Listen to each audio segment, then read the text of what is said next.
Hi and welcome to the third in our series of videos for Heritage Week on the Ogham Stones of County Kilkenny. In the first presentation I talked about Ogham generally, what it is, where it is found and so on, and in the next video I began a virtual tour of the Ogham Stones of the county. And we'll continue this tour southwards now to Tullern, which is here on our map, and there are two Ogham Stones currently found at Tullern. So first of all, the site itself is a church and graveyard, probably an early church site. In fact, it may even be the site referred to in our early sources as Tullach Invan. One of the stones here, the one on the left, was discovered on site in the 19th century. It appears to be broken on top with some of the inscription missing. So all that remains is a VI and part of an R probably, which would be a name starting Fer, such as Fergus or the like. The other stone at the site was actually moved here quite recently. It was discovered in the Townland of Boudin in the 1980s. It was being used as a gatepost, and you can see that there is still the iron rod here which was used to hang the gate. The inscription is quite badly damaged, and in fact only a few letters are recognisable on the stone. As it was found in a townland quite close to the site, it possibly originated here. Next we have the Townland of Legend near Thomastown, and this is what the site looks like. The townland name on Leogan contains the element Lea, meaning stone or pillar stone, which may be a reference to our Ogham stone. In this case, unusually, it's not a church site, it's actually the site of a castle. And the Ogham stone was first discovered in the late 19th century, built into the castle wall. It was used as a coin stone. When the castle wall fell in a storm in the 1880s, the stone was kept on site, and in the 1940s, I believe, it was positioned upright as it is today beside the arch of the remaining part of the castle. The inscription is very badly worn and difficult to read, but the first name appears to have the element lub, which may be related to the word lubber, meaning weak. Now, this is one of the stones that we visited this year as part of this project, and we have also uploaded some videos from our site visits, so this is one of the sites that appears in those videos. So next on our list then is an Ogham stone from the Townland of Brady. Now this one is not marked on our map, but it is actually just north of Thomastown. It's not indicated here because we don't know the precise location of the find spot. What we do know is that it was found on the townland and parish boundary, which runs along here, and there's a stream which marks the boundary. And it was found to the west of this stream in the Townland of Brady, which is over here. And the townland on the other side and parish, this is a townland and parish boundary, we have the early church site of Kilkenny. So it may be that this stone is again related to an early church site.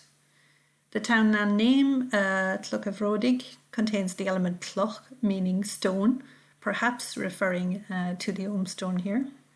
So this stone, after it was found, spent some time at Thomastown Church, and then more recently in, I think it was 2014, was moved to Jerpoint Abbey, where it remains today. The amazing thing about this stone is that the inscription is particularly clear. There's very little damage or weathering to the stone, so that the full inscription is quite clear. And it commemorates a person called Philemy, descendant of Loida, so probably of the Kirka Loida. So next we have Fion Upper, which is located here on our map. The Ogham stone does not appear to be associated with any church or other archaeological site. I should mention here that this and many other of the Ogham stones, for example, the previous Legend Castle stone, These are located on private property and you would need to ask permission to access these sites. This stone was also visited and recorded last month as part of the current project, and so you can find out more in the video on that visit. You can see my colleague Gary here recording the stone using photogrammetry, which is explained in the final video of this series. The inscription here is badly weathered. The stone was actually used as a scratching post for cattle at one stage, although it is now, as you can see, surrounded by a wooden fence to protect it. But the inscription has, between weathering and cattle scratching, has been quite worn away. But we can still recognise a few scores, and it appears to commemorate a person named Drone, son of the descendant of, and the final name has been too damaged to reconstruct. So we move on then to Boudin, which is here. This is a massive Ogham stone. So it is 2.31 meters in height, and as you can see, it's also quite wide. When it was discovered in the 19th century, it was actually upright. It is now found near to where it was first discovered and lying flat, as you can see, in its own enclosure.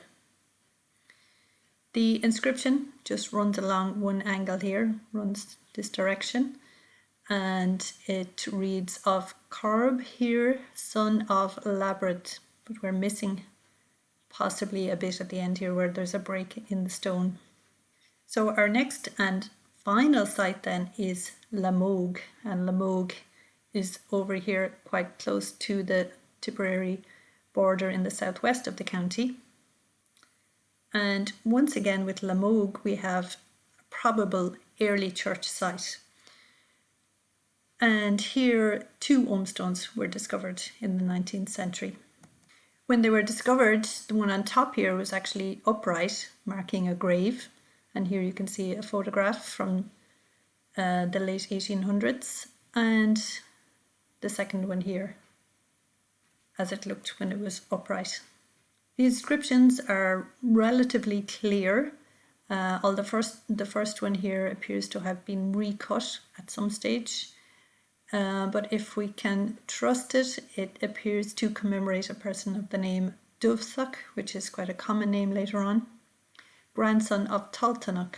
The second stone then appears to again commemorate a person with a Latin name, possibly Severus, and unfortunately the father's name doesn't survive enough to give a definite name. So again, this site was one of the sites visited for the current project, and so we also have a video uploaded for Heritage Week on our visit to this site, so do take a look at that as well. So that's the end of our tour of the Ogham Stones of County Kilkenny.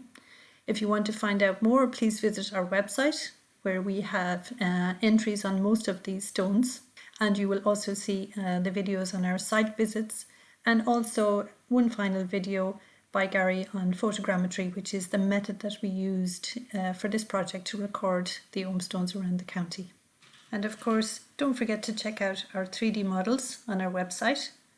For example, this one here, the Shankill Ogham Stone, which is now in Roth House in Kilkenny. So you can zoom in and get a good look and rotate the stone so you can see the full inscription. And you can even try reading the inscription yourself. So finally, if you want to get in touch with us, we have contact details here, an email address, and we are also on Twitter and on Facebook. So don't hesitate to get in touch. Thank you for listening, and I hope you enjoyed these videos.